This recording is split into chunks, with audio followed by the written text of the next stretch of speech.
चढता सूरज धीरे धीरे ढलता है ढल जाएगा, दमादम मस्त कलंदर यासारख्या एकाहून एक गाजलेल्या कव्वाली अतिशय उत्तमरित्या आणि तितक्याच बहारदारपणे सादर करत कव्वाल सुलतान नाजा यांनी करवीरकरांची मनं जिंकली। राज्य शासनाच्या सांस्कृतिक कार्य संचालनालयातर्फे कोल्हापुरात 3 दिवसीय कव्वाली महोत्सव आयोजित करण्यात आला।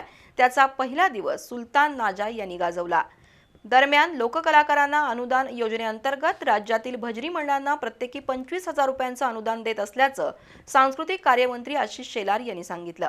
यावेळी नामदार शेलार यांच्या हस्ते प्रातिनिधिक स्वरूपात जिल्ह्यातील 6 भजनी मंडळांना अनुदानाचे धनादेश प्रदान करण्यात आले।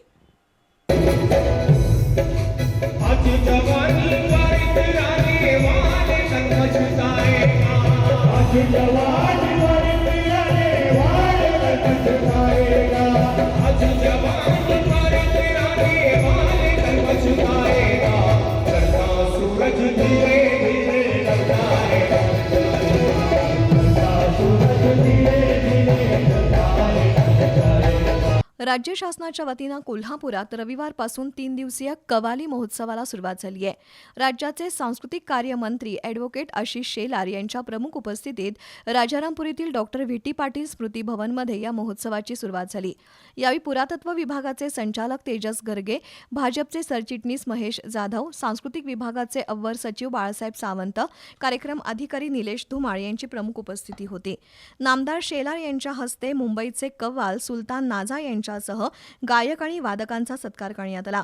तसंच राज्य शासनाच्या लोककला अनुदान योजनेअंतर्गत राज्यातील 1800 भजनी मंडळांना दरवर्षी प्रत्येकी 25,000 रुपये अनुदान देण्याचा निर्णय घेण्यात आलाय। त्यानुसार जिल्ह्यातील 6 भजनी मंडळांना अनुदानाचे धनादेश देण्यात आले।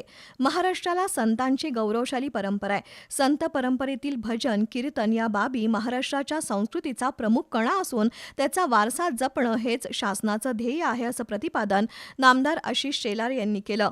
कला आणि संस्कृतीच्या संवर्धनासाठी राज्यात या वर्षात 1200हून अधिक कार्यक्रमांचं आयोजन करण्यात आलंय, असंही ते म्हणाले। त्यानंतर एकाहून एक सरस कव्वाली सादर करत सुलतान नाजा आणि कव्वाल तौहीद अली यांनी उपस्थितांची मनं जिंकली।